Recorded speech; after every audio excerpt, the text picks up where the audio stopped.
My name is Bana Crook, and I am a community engagement officer for Community Council for Somerset, part of Somerset diverse community who are celebrating cultures and diversity throughout Somerset.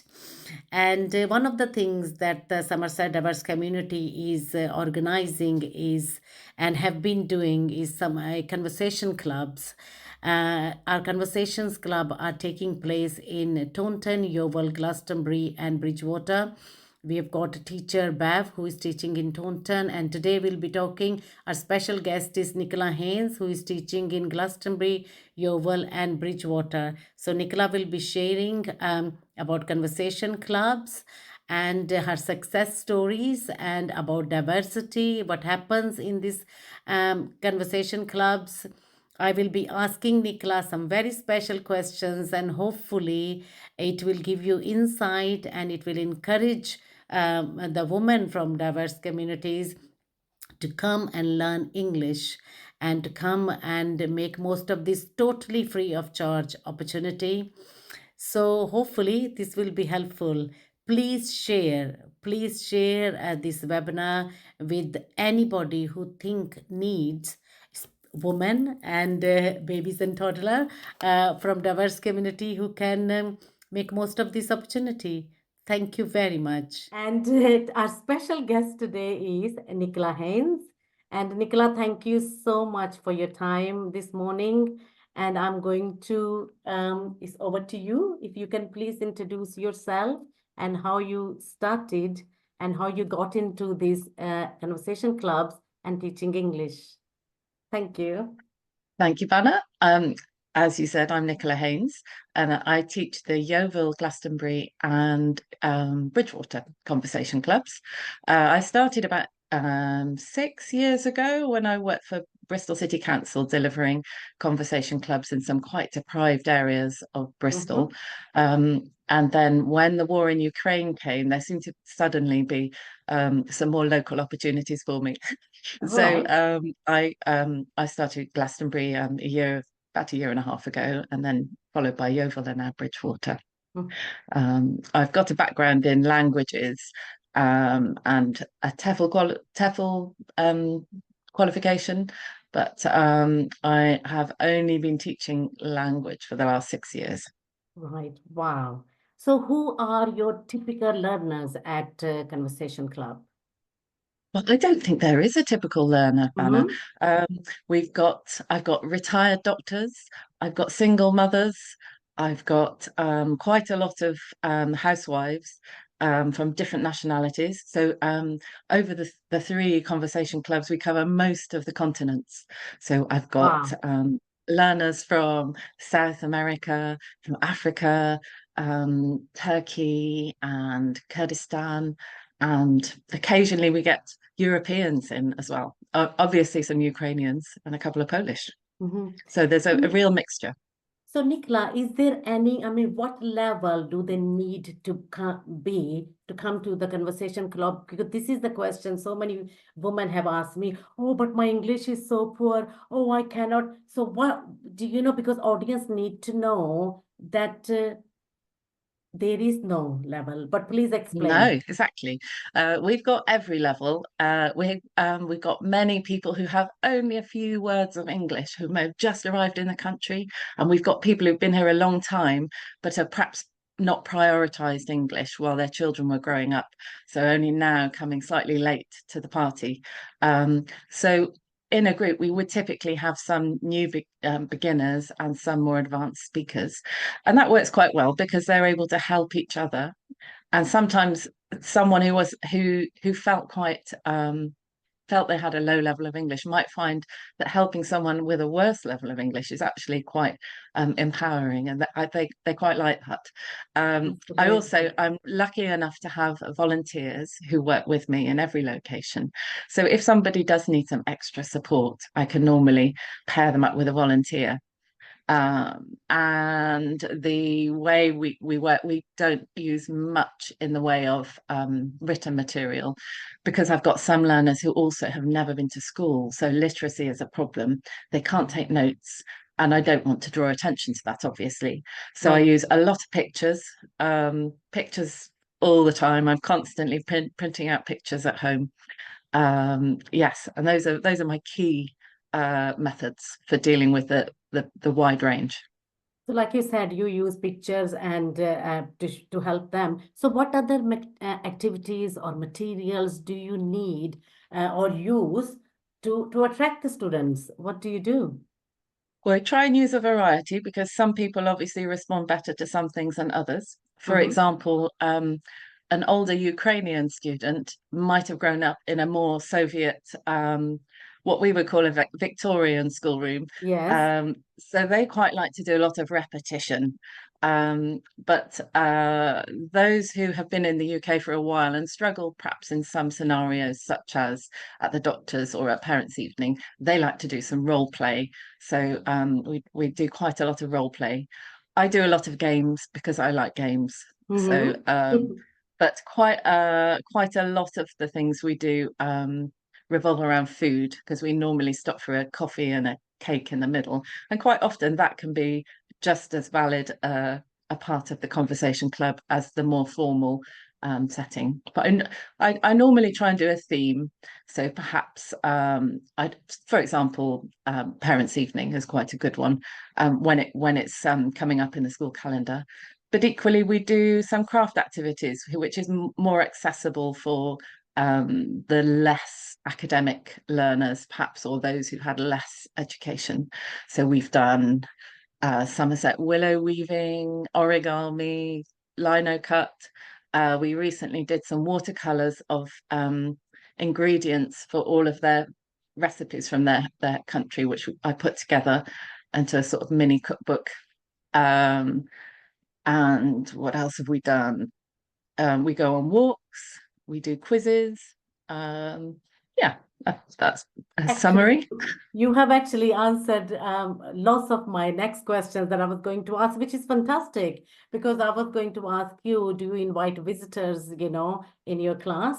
And how do you increase, like, the audience? And if there are different levels in of English in your class, how do you separate that, or do you keep that still combined in your class?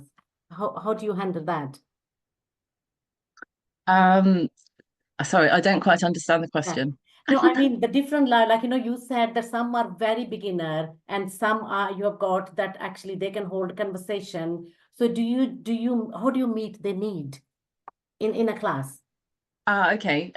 Well, I think it's just a question of making sure that everyone gets a fair chance at talking, but Mm-hmm. also maybe picking up on whether they want to or not. Perhaps some might be shy, and so I don't force anyone to talk if they're not comfortable talking for the first few weeks. That's absolutely fine.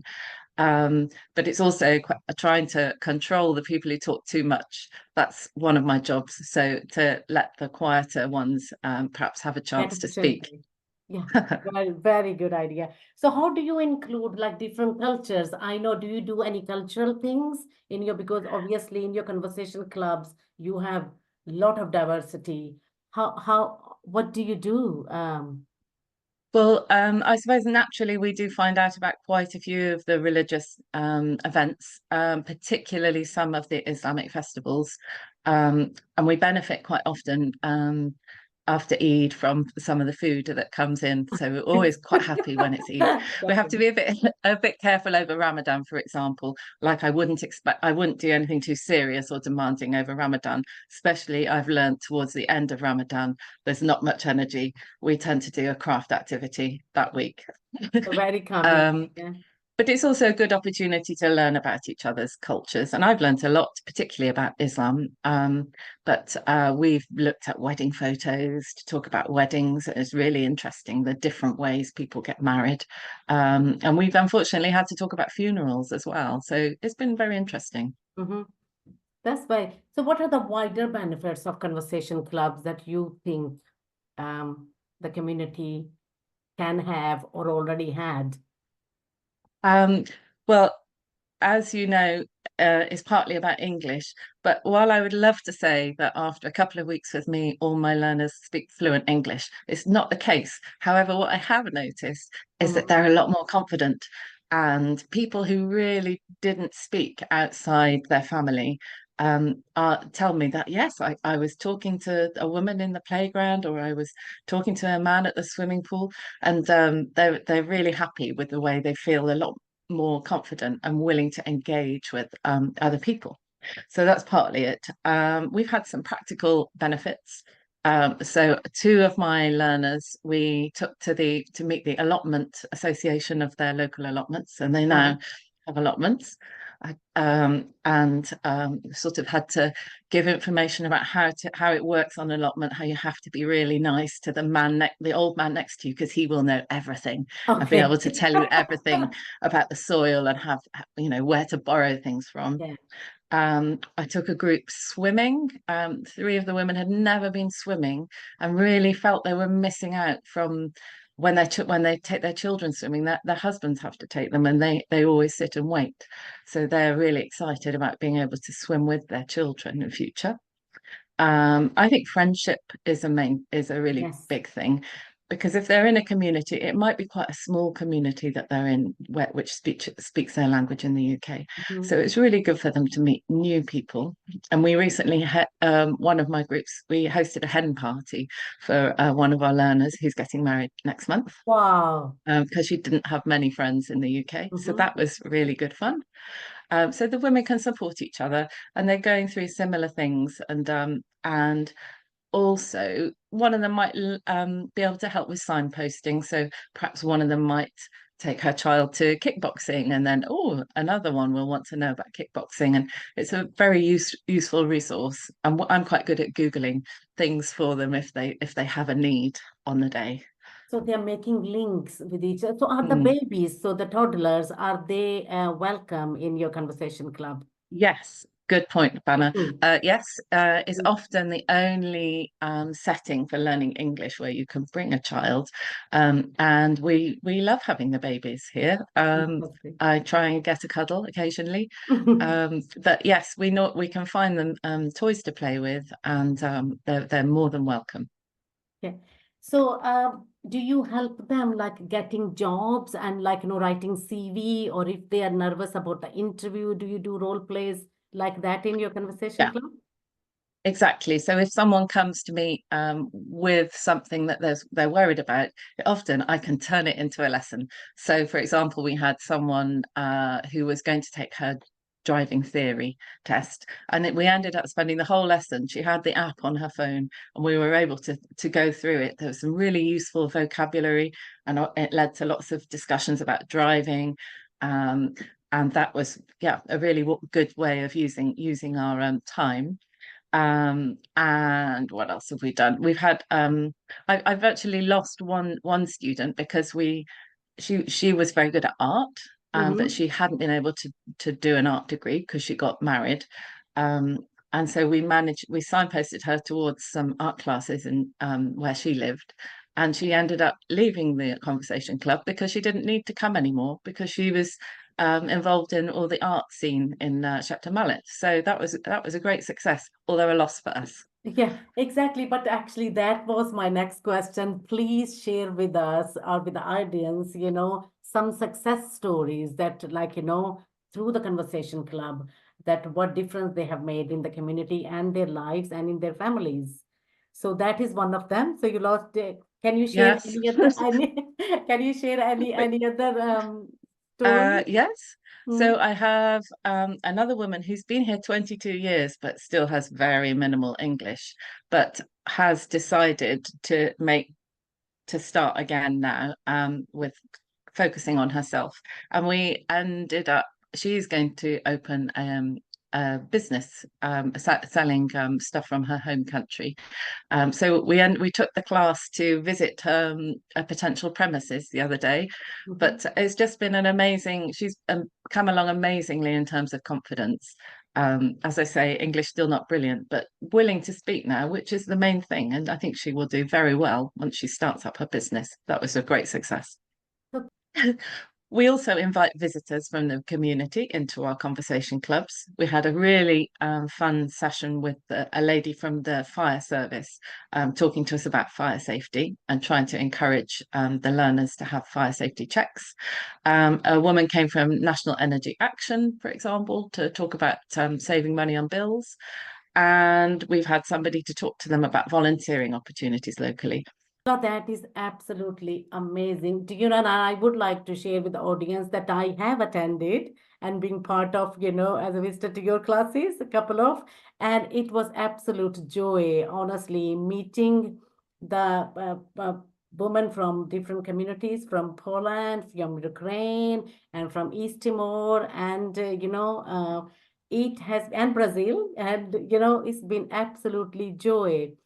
But this has been so, so, so helpful. And I like to say that anybody who is listening, watching, please share with as many people as possible about these conversation clubs that are happening free of charge in Taunton, Yeovil, and obviously Glastonbury, and now in Bridgwater.